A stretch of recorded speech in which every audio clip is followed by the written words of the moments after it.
The floorboards of the old homestead groaned under David's weight, a dusty acoustic reminder that the house had been abandoned for nearly half a century.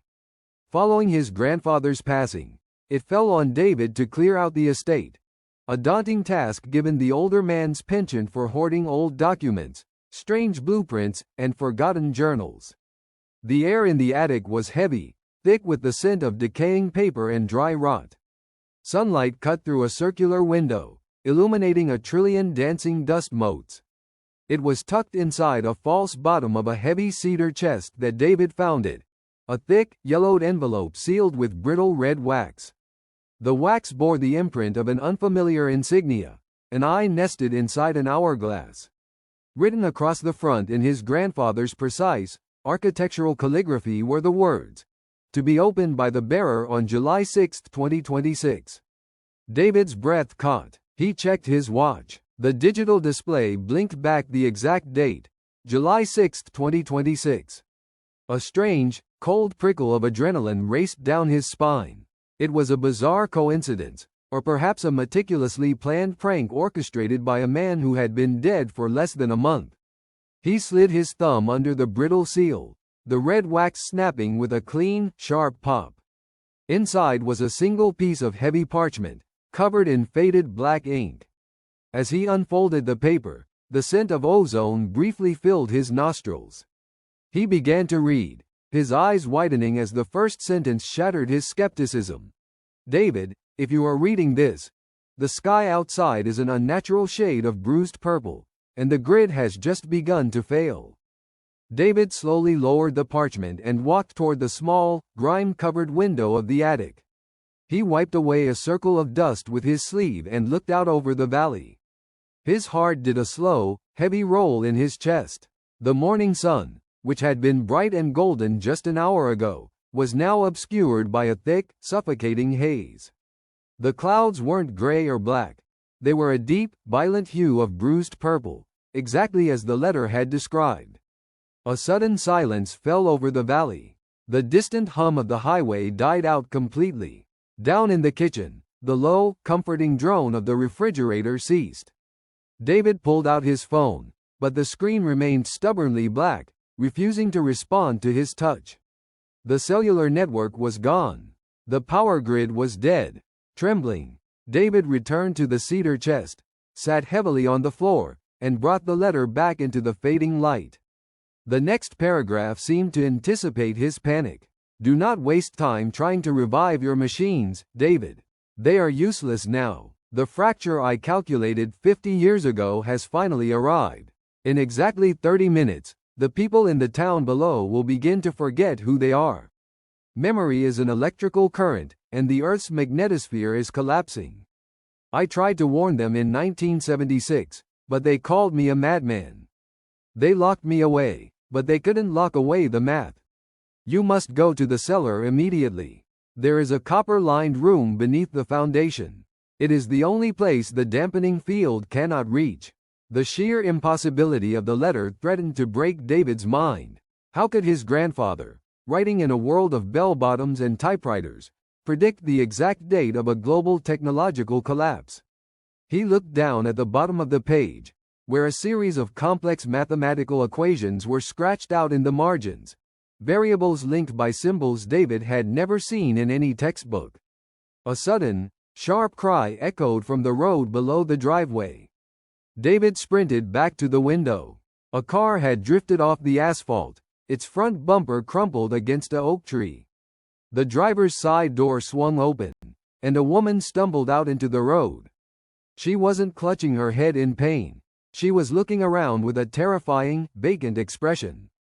She stared at her own hands, then at the car, and then up at the bruised purple sky. She looked like a blank slate, a hollow shell emptied of identity. From further down the valley, more car horns began to blare, followed by the terrifying sound of screaming. Not screams of agony, but of profound, existential confusion. The fog was rolling in now, a thick, white mist that seemed to bleed directly from the purple clouds above. It was clinging to the ground, swallowing the trees, the road, and the stumbling figures below. David remembered the letter's warning. in exactly 30 minutes.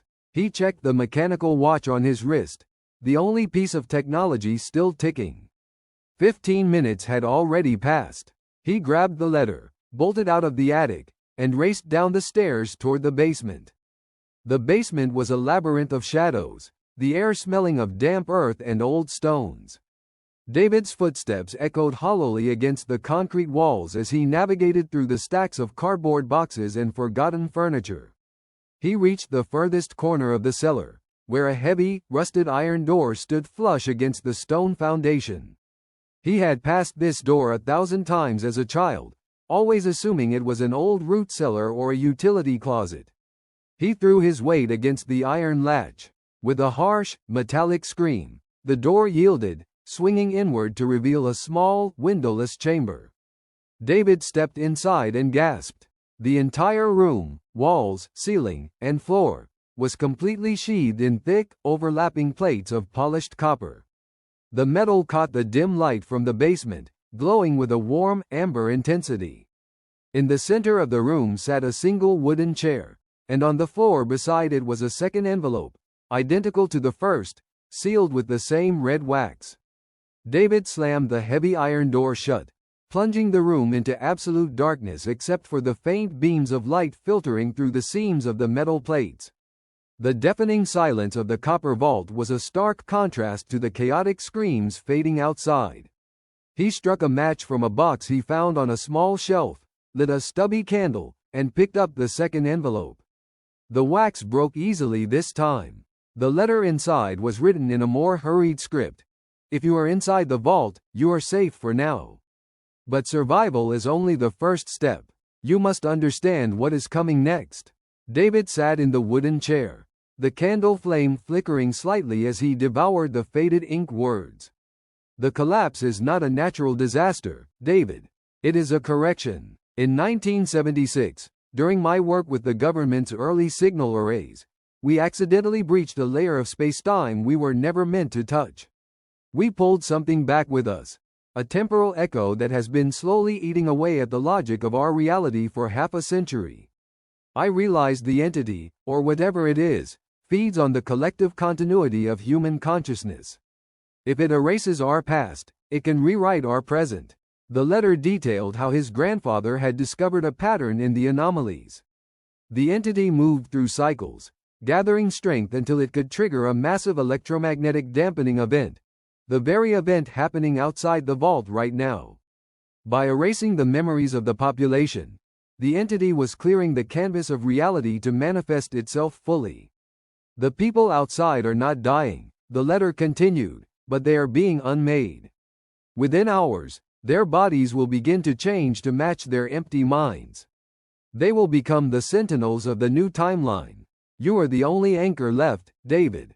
Because you possess my blood, and because you are inside this shielded room, your timeline remains intact. But you cannot stay in the vault forever. The copper will only hold the dampening field at bay until sunset. Look beneath the chair. There is a metallic device with a dial. It is a localized pulse generator. You must activate it at precisely 6:14 p.m. David dropped the letter and knelt on the cold copper floor, reaching beneath the wooden chair. His fingers brushed against cold, heavy metal. He dragged out a black, military-grade console, its surface covered in archaic switches and a large, analog dial set to 0. A single red light on the panel was dark, awaiting a manual override. He looked at his mechanical watch. It was 5:58 p.m. The sun would set in less than 20 minutes. From outside the heavy iron door, a new sound began to echo through the basement. It wasn't the chaotic screaming from before. It was a rhythmic, synchronized thumping, the sound of dozens of footsteps marching in perfect, unnatural unison. The empty people of the town had found the house.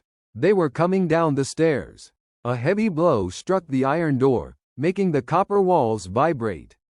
Another blow followed, then another. The sentinels were trying to get in, guided by whatever entity now controlled their hollow minds. David gripped the dial of the device, his heart pounding a frantic rhythm against his ribs. The letter had given him the exact time, but it hadn't told him what the pulse generator would actually do. Would it reset the timeline, or would it destroy what was left of the world? The iron door began to buckle inward, the bolts groaning under immense pressure. Through the widening gap, David could see pale, empty faces staring in, their eyes completely void of humanity. His watch clicked to 6:14 p.m. With a scream of defiance, David slammed his hand down on the override switch and twisted the dial to maximum. A blinding, golden flash of pure electrical energy erupted from the console, swallowing the room, the house, and the bruised purple sky in a total, deafening void.